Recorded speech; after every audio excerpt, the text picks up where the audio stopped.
Okay, well, we're driving along this place here, as you can see on there, which is right next to where the Vistula gets broad and becomes like a reservoir, between the towns of Plonsk on the east and Wloclawek on the west. And we're driving along the river bank, but if we point the camera in that direction, we'll see that there's a woodland there.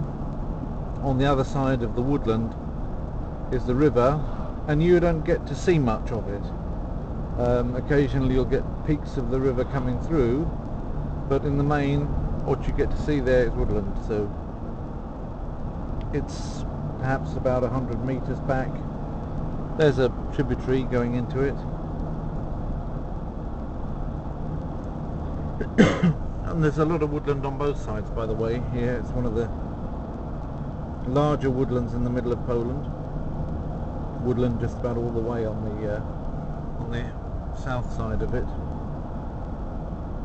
and it's of course a very nice buffer zone, ecological buffer zone for the petrochemical plants that there are in Plonsk over there at the end of this. I'm driving towards Plonsk at the moment, eastwardly on the south side of the reservoir. So hopefully we'll get a couple of glimpses, as it were, of the water. But for those of you who are interested in knowing what that big stretch of water is in the middle of Poland, what it's like if you go there, well, this should give you an idea. It's not like an awful lot, because if you drive along by it and don't get out of the car, then you don't see an awful lot, and there's not an awful lot going on for tourists here either, which you may say is a good thing. Certainly as far as nature's concerned, it's a very good thing. This is the place where all the coots, by the way, overwinter. They go from the UK and from Western Europe, they go back towards Russia. Or is that right, or is it the other way around? Is it the Russian ones come here? No, so that's right. The coots remain all winter in the UK, but the coots that are from Russia come here. So the Russian coots come here and wait on the Vistula, and then they go back to Russia in the springtime.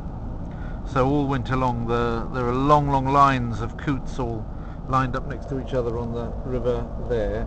That seems to be their overwintering area, which means obviously they've got something there that they can eat.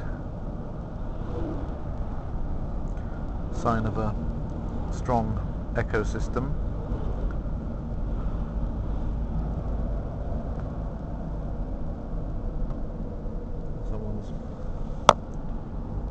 I can see a few odd houses next to it down there.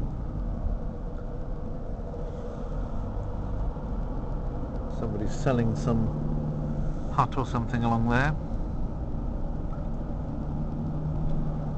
I should imagine that there are places there which would be great to come and hire for a week or something and go there on holiday, but whether you'd get the internet or anything is another matter. Certainly quite a drive to the shop.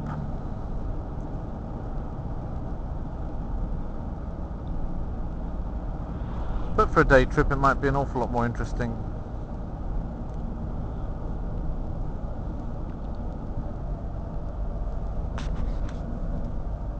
I'm coming to the point where, according to the map, this is right over the river, so we'll see how accurate that is, whether we get any kind of footage of the actual river itself at this point.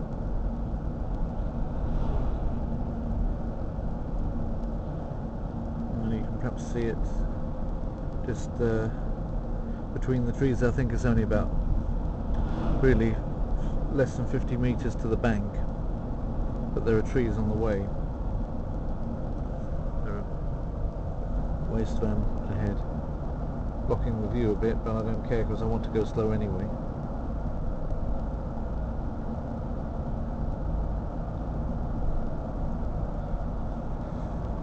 Lots of birch, silver birch trees.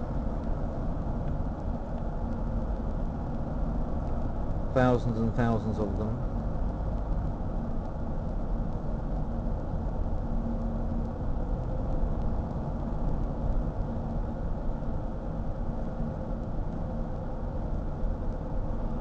can see the river there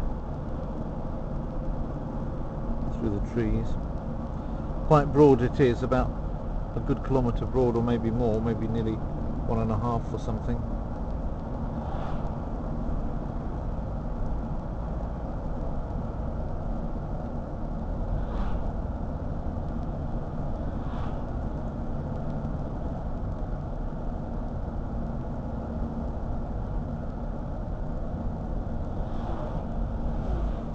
Fine copses of birch on that side.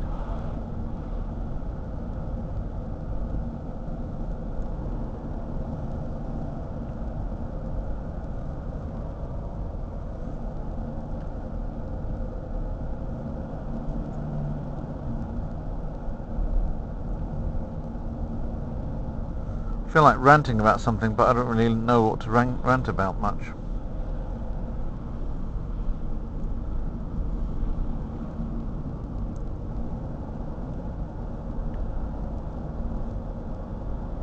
I'll just take the drive as it comes.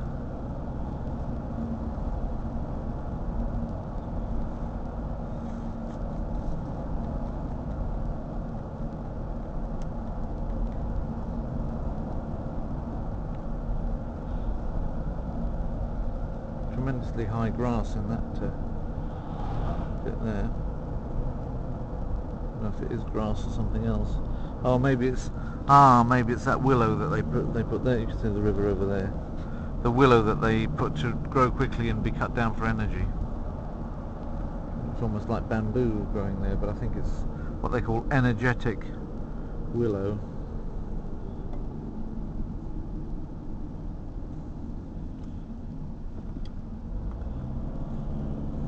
It needs to grow near water because it takes a lot of... It's a very thirsty tree.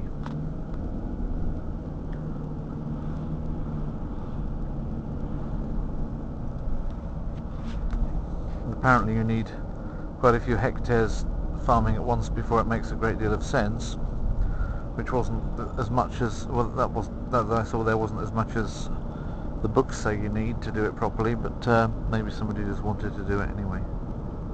Maybe they couldn't do anything else with that land.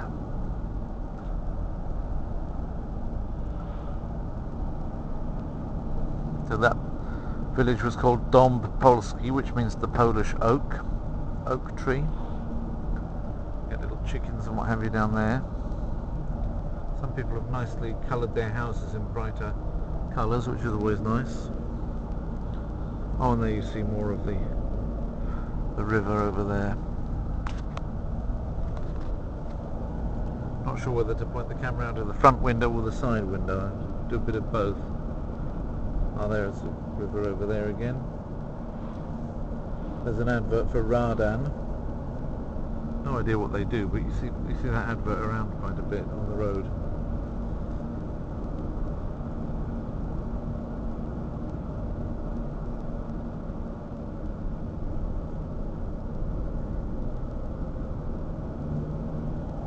And this road is as straight as a die, really, you have to say. In a lot of places it's easy to pass if you want to on various parts, although it says here no passing. There you've got Gościniec pod Żaglami, which is a nice restaurant. I've actually eaten already, but it's overlooking the water, and that's about as close as you ever get, by the way, just that point where the lorry came past and blocked the view. There you can see a bit more there of that.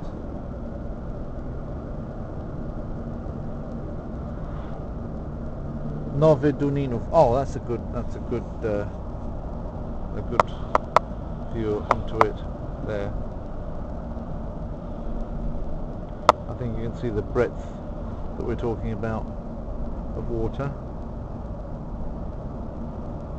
Yeah.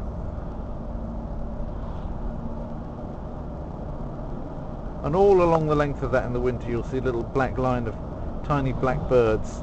They're the coots, and there are thousands and thousands of them.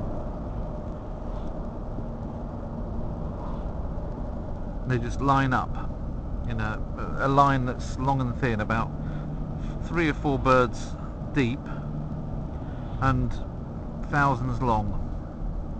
They just line up along the side of the river that way, which is quite interesting to watch. I've now managed to get myself a tail, so I think I'm going to just put a little bit of speed on out of consideration for them.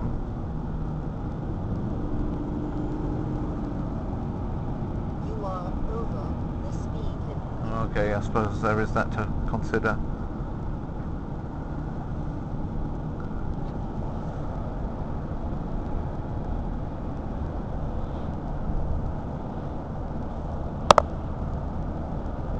I know what I'll do.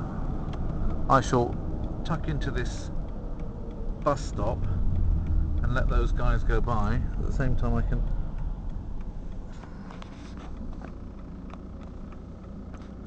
get a nice close-up of the whole, well, river.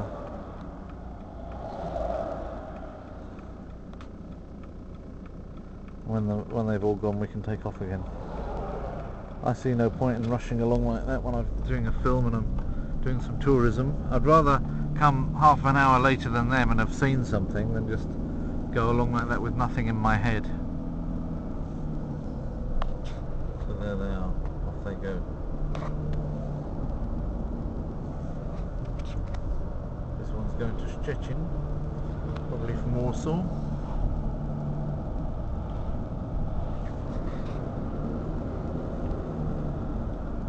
So, Nowy Duninów, that's the town. You are over the speed limit. Well, I'm not going that fast now, madam, so, you know, don't get too excited. But we're in the town.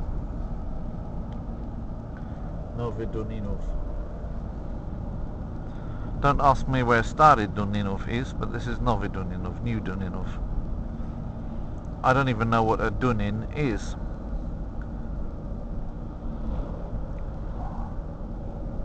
But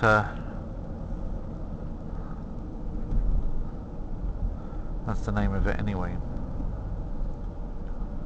Polish place names are like English place names. You get some which it's obvious what they mean. I suppose you could say North Church.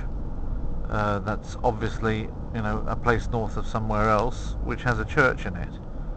So North Church you'll find quite a lot of, you know.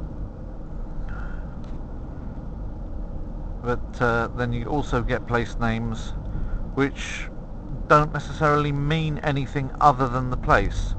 Certainly if you consider the capital city, London. London doesn't really mean anything other than London, whereas Berlin refers actually to bears. But London is just Londinium and doesn't mean anything but London to the modern listener, as it were. So and so it is with Polish as well. You get some places which automatically it's clear what they mean. There's a lovely place that I sometimes drive through called Białośliwie, which means white plums, which I assume refers to the flowers on the plum trees, because I've never yet seen any white plum fruits, but presumably it refers to white flower blossoms on plum trees around that area. I never went through there when the trees were in blossom, so I don't know how true that is. But that's what is immediately conjured up by the name. Oh, once again we're close to it here. The hills on the far side a little bit higher than the ones here. Whereas if you say Nowy Duninów, well yes, Nowy means new, but what Duninów means I have no idea. I don't know if it's just my lack of having been through the Polish education system, but I reckon my vocab's not too bad, and if it had a meaning that most Poles would know, I think I'd also know it. So it's one of those names, place names, which make for good meaning of life material. The Meaning of Life was an amusing book where place names which have no apparent meaning were placed with meanings, humorous meanings, by the author of the book The Meaning of Life. I can't remember who wrote it. Can't look it up now for you, but maybe I'll put it on the side or something if I remember to do it. If not, remind me. You can comment it yourself down below if you like. But the Meaning of Life is quite an amusing book where they find things in life which don't yet have a name, or the author finds things in life which don't have a name, and place names which don't have an obvious meaning, and sort of matches them up, so that immediately something becomes some sort of place name which no longer has any obvious meaning to a modern speaker of English. Suddenly becomes the feeling that you get when you walk down a corridor and you don't know whether eye contact's been made yet or when to actually greet the other person. At the point at which you some feeling of angst at walking down the corridor, and not being able to be sure whether it's time yet to greet the other person, or whether you should greet them first or the other person, or whether you're sure it's the person that you think coming down the other way. That's something like that. That's the meaning that's been ascribed to something like Corrie or something like that. So and the book it's not a big book, but it's full of that sort of thing. I think that probably it would be an idea to do that, to produce a book like that for almost every sort of country, because almost every country has place names which are not very meaningful in the modern language, if indeed they ever had a meaning. Mainly things have meanings. Mainly things do have meanings, because human beings don't like making up complete nonsense. There's a resistance in language to completely just make coinages from nothing. Even some of the modern words which are not historical, things which have been invented to refer to modern things. I mean, if we think YouTube, well, obviously that's made up of elements which are immediately recognized. A tube, as in a cinematic tube, or as they call it, the tube inside a TV. And obviously you're the ones that are broadcasting, or in this case I'm broadcasting, you're watching me, and then one day it'll be the other way around. I'll watch one of your films if you make them. If not, then why not? And so YouTube is obviously not completely thought up, like Splunge or something like that. But even that would be a sort of something which would already have a certain innate meaning. Yeah. Even something like Google, if you break it down, it's go ogle something, isn't it? So you can go to places to have an ogle, and you stick those two together, you get Google.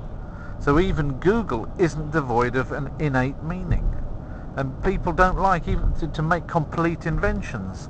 Just drawing Scrabble letters out of a hat, and then just as long as it's pronounceable, make that, regardless of the fact that it had absolutely no meaning, completely random, make that the name of something. People are resistant to do that, and that's the same in almost every language. That's why effectively it's one of the interesting things in linguistic study is to be able to take almost any word and find out its history. And sometimes people may not find a very ready history as to why a word came about, but usually that's just because over time society has not recorded it properly and it's gone into forgetfulness. But usually there is a reason and a place that words have come from, and the same applies to place names. So that you've got that's interesting. What are they all doing here? They've got a fishing competition going on. So usually you even although I don't know what Plonsk means now, it would have meant something once, and in many cases place names, especially in when you go into areas which used to be somebody else's territory, you have versions of the name which used to be made in a different language and had meaning in that language, or possibly in an older version of that language, and those names have become changed in order to make them more pronounceable or more familiar looking or comfortable for the speakers of a new language. So that there may not be any intrinsic meaning there anymore, but there was an intrinsic meaning in the old language, and you find a lot of places in Wales, for example, that versions of things which had a meaning in Welsh, yeah. So and the same applies in England to when the English came into places that had a meaning in Latin, and they got turned into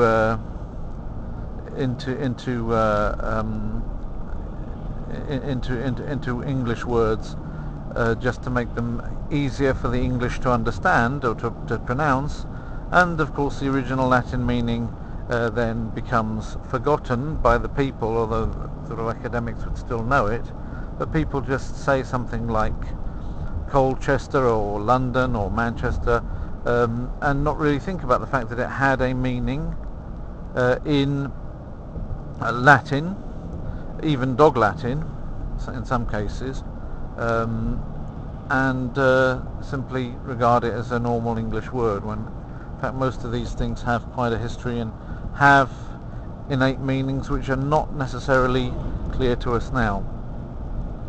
Yeah, don't know how I got off onto that subject. It was a bit sort of apropos of nothing, but there we are. I thought I'd rant on something. I didn't know what I was going to rant about, and then it happened. So, but it's taken us along this, almost the whole length of this long river here. At this point it's further away from the road, but we're coming up to Plonsk, and over there, well, you can't see it on this amount of definition, but you can see the petrochemical plant of Orlen, O-R-L-E-N, which again suggests an eagle, because Orzel or Ariol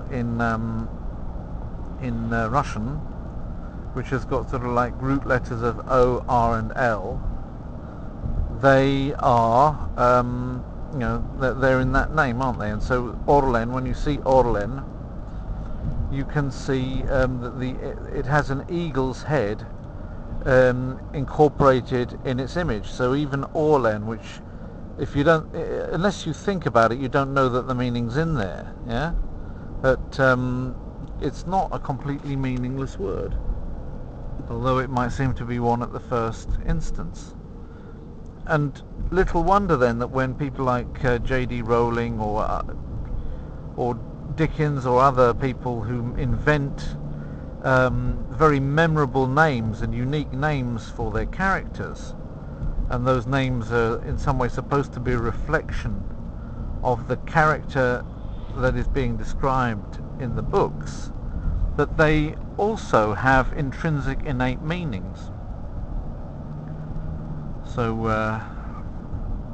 I don't want to actually go through the Harry Potter books and pick them apart, because I mean some of them are actually deciphered anyway for anybody that's slow and didn't get them, actually within the texts. So but J.D. Rowling's work is full of things which you can do an etymology on. I mean her language isn't always strictly used in accordance with the classical principles, and she's not setting out to be an expert linguist, but certainly she's delving into a linguistic heritage in almost every name that she's thought up, and every spell and every place name in the whole Harry Potter series. You could run an etymology on it. So it's and bring out some of the latent humour that you can only see if you actually analyse them in that way. And there's an old palace of the bishoprics of Plonsk, the bishopric, as it were, the palace of the bishops, or the castle of the bishops, is over on that side of the river. And again, you probably can't see it on this. Prepare to turn left in 800 meters. Interestingly, it's about half an hour's drive from Wloclawek to Plonsk. To this point anyway, if you go leisurely like I did. You can obviously do it in less time, but I don't really advise it.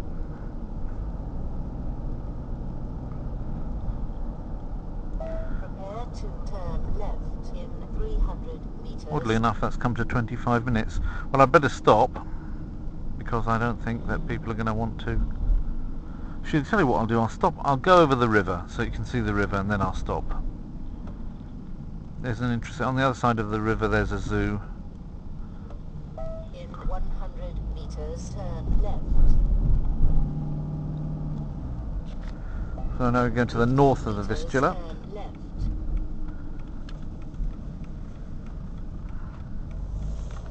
The most imposing of the buildings actually looks to be that. Drive 1 kilometer. That grain silo there, and it's an old one. Look at the red bricks on it. It's got a modern one with cement or concrete bunkers on the right hand side, but you can see that it's been incorporated into a much older red brick building, which is obviously a part of the local heritage. In 800 meters. So as grain silos go, that's quite an impressive piece of architecture, in fact. Who owns it? Silo pole.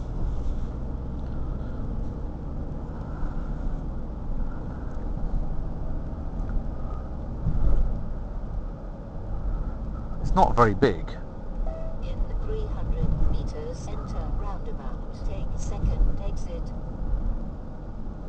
I'm not sure how many thousand tons that had in total, but In 100 meters, enter roundabout. Take second exit.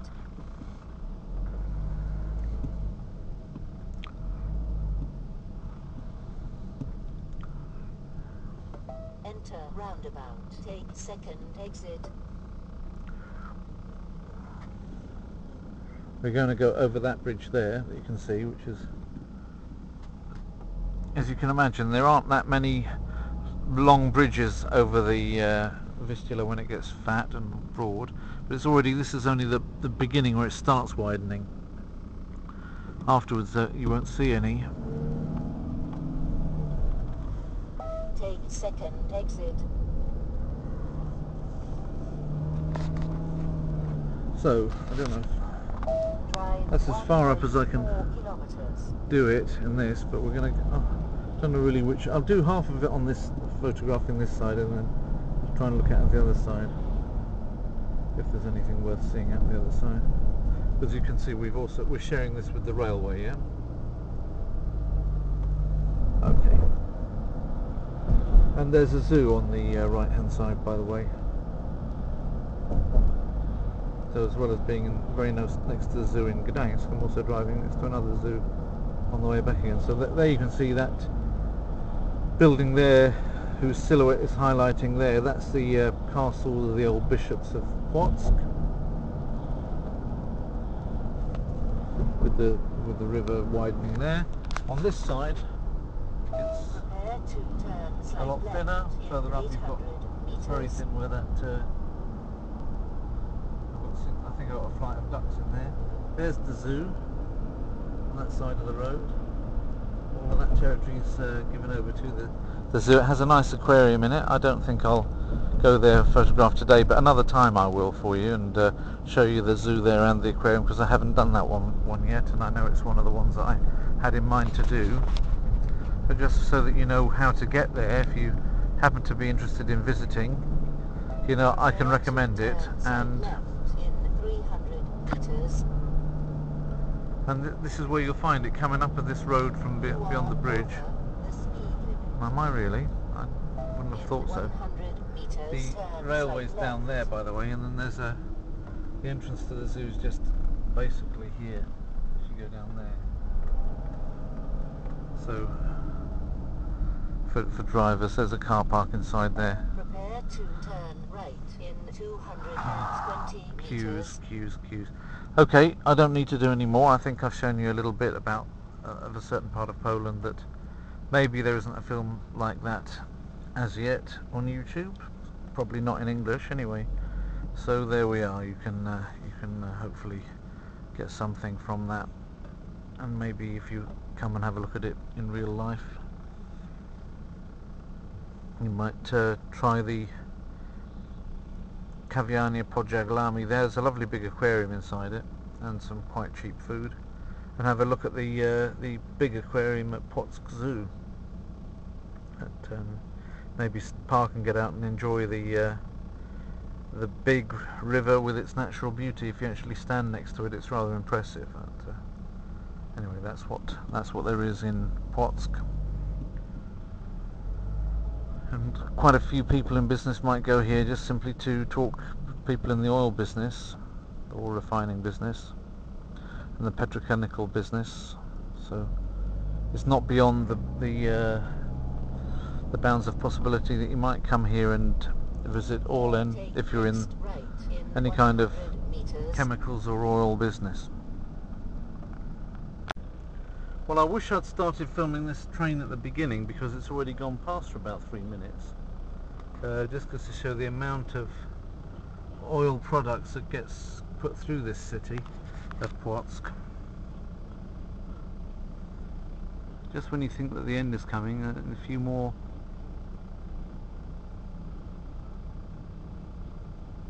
that really is the end. But I think that was a good, that was nearly a mile long, well over a kilometre anyway, that whole train put together. That's pretty impressive, isn't it? It's so long it can't go very fast. It just trundles its way along. There you go, there's the guy, and look at that, he's put it up by hand, the station man there. He actually manually raised with a winder the things up and down, and you can't get better than that, can you? Manually going out and winding it up and winding it back down again in person, just like in the good old days. Yeah, that's quite interesting, wasn't it? Quite a backlog of traffic now because of the length of that train. Prepare to keep left on main road in 300 meters. So, just a couple more seconds of Plonsk. It looks like Plok if you don't have the... Keep left on main road in 100 meters, then take next right.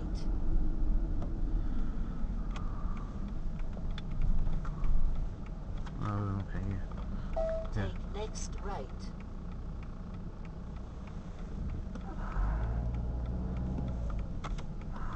See, we're going to get into all the holiday traffic, because it's now Easter Thursday,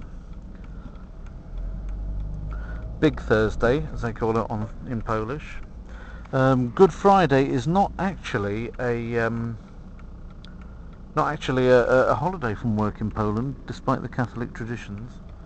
Probably because it hasn't really, it's got only the Son of God in the centre of the picture, really, which is not so important as his mother. So if it was Mary up there on that cross and not Jesus, then I can imagine that it would be the #1 holiday of any Polish person anywhere in the world. But Good Friday is actually not even, most people even work it. Easter Sunday obviously is a Sunday, but Monday after the resurrection is a holiday. But by, of course, that time everything's done and dusted.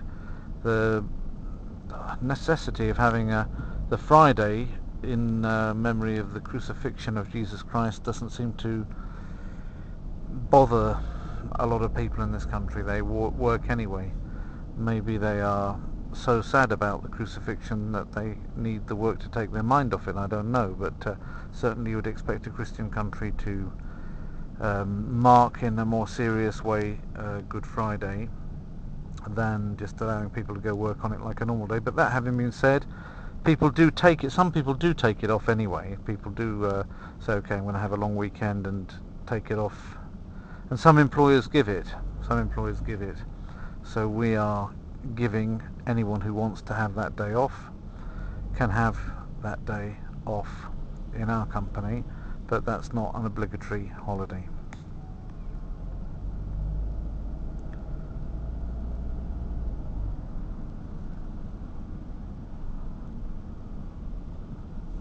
That's an extra one that's been given by our management because of religious convictions and the belief that yes, it's true that you just saw me break the law then a little bit, but the conviction that Good Friday is deserving of more marking out in the calendar in a Christian country. There's McDonald's on the left. If you want to know my opinion about McDonald's, then you can always go to the Wloclawek film that I did one time. I think I'm in the wrong lane the whole time on this. I have to change again into the left lane. They won't like it. They'll probably think I'm doing it deliberately.